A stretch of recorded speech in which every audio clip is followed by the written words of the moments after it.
4월 8일 화요일입니다. 누가복음 20장 19절로 40절입니다.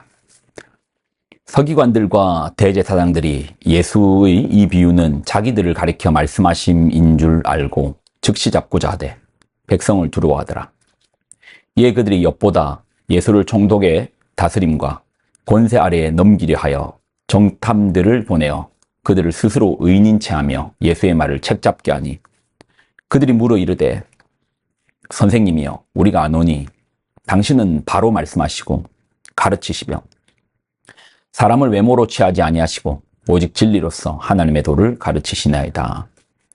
우리가 가이사에게 세를 바치는 것이 옳으니까 옳지 않으니까 하니 예수께서 그 관계를 아시고 이르시되 데나리온 하나를 내게 보이라. 누구의 형상과 글이 여기 있느냐? 대답하되 가이사의 것이니이다.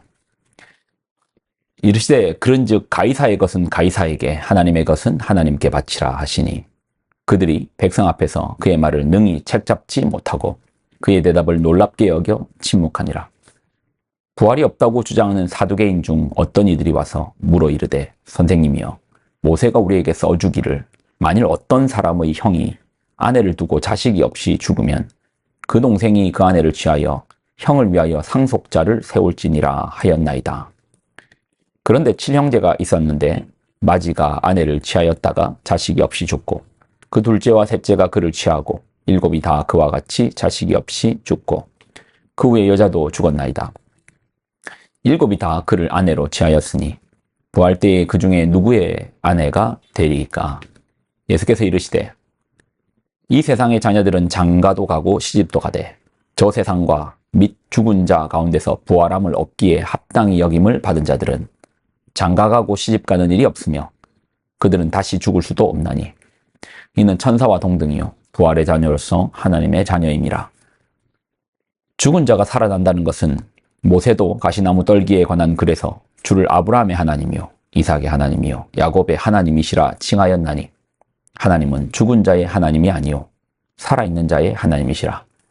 하나님에게는 모든 사람이 살았느니라 하시니 서기관 중 어떤 이들이 말하되 선생님 잘 말씀하셨나이다 하니 그들은 아무것도 감히 더 물을 수 없음이더라. 아멘. 기도하겠습니다. 하나님, 우리에게 주신 하나님 말씀을 붙들고 나아갑니다. 이 말씀 속에서 주님의 지혜를 얻게 하여 주옵소서. 영광을 드립니다. 예수님의 이름으로 기도드립나이다. 아멘. 예수님과 당시 예루살렘의 최고의 권력자였던 대제사장의 갈등이 점점 이제 깊어집니다. 대제사장이 권력을 쥐고 있습니다. 그러나 지금은 백성들이 따르는 분은 예수님이십니다. 사람이 누굴 따른다라는 것이 이제 힘처럼 보이잖아요. 권력처럼 보이잖아요. 그러니 대제사장 입장에서 예수님은 그들의 권력의 가장 견제가 되는 대상인 겁니다. 그들의 생각에 예수님과 백성을 이간질시키고 떨어뜨려 두어야 합니다. 자, 그래서 어떤 방식을 쓰는가? 당시 사람들에게 가장 민감한 이슈를 가지고 예수님을 넘어뜨리려고 합니다. 자, 19절로 20절 보겠습니다. 서기관들과 대제사장들이 예수의 이 비유는 자기들을 가리켜 말씀이신 줄 알고 즉시 잡고자 하되 백성을 두려워하더라. 이에 그들이 엿보다가 예수를 총독의 다스림과 권세 아래에 넘기려 하여 정탐들을 보내어 그들을 스스로 의인인 체하며 예수의 말에 책잡게 하니. 백성들로 하여금 분을 내게끔 만들고 또 그 시대에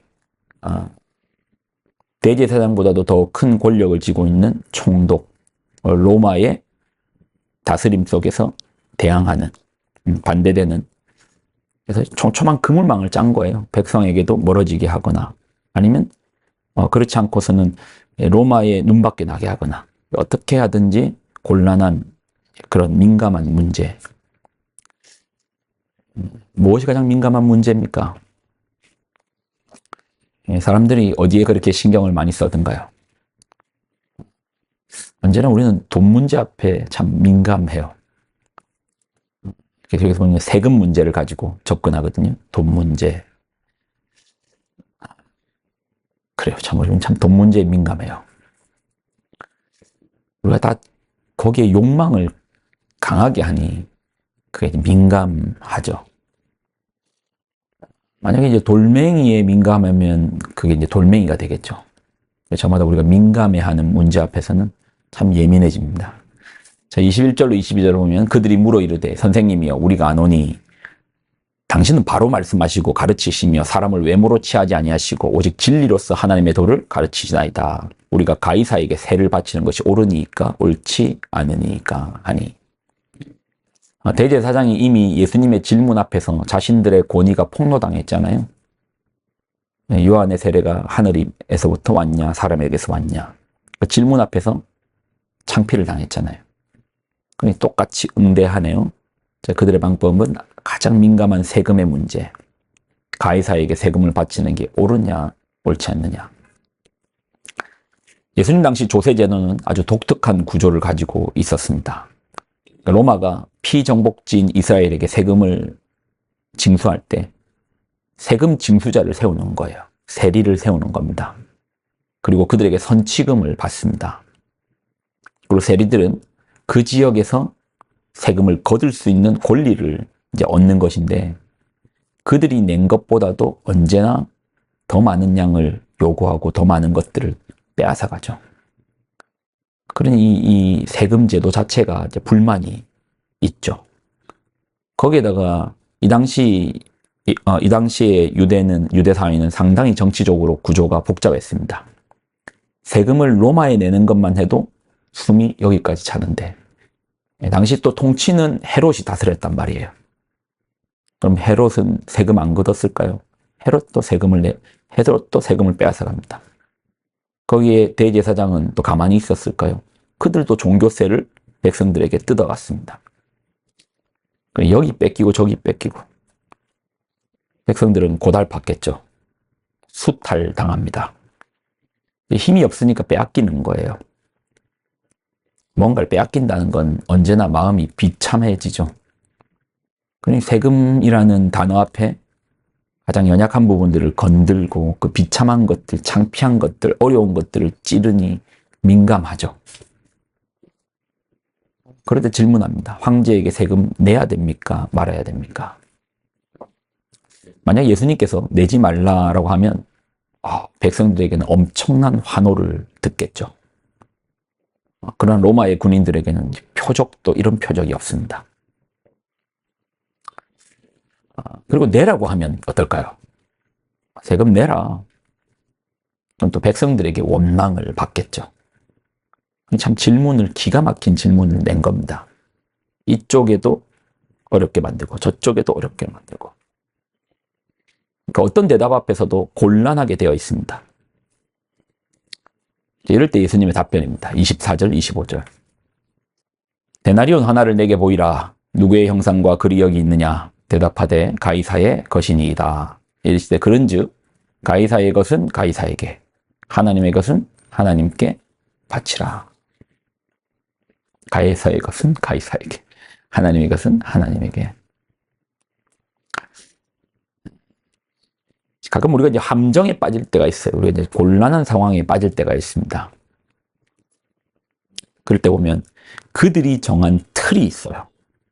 그 틀 안에 들어가서 이 대답을 해도 또 저 대답을 해도 곤란해지는 거예요.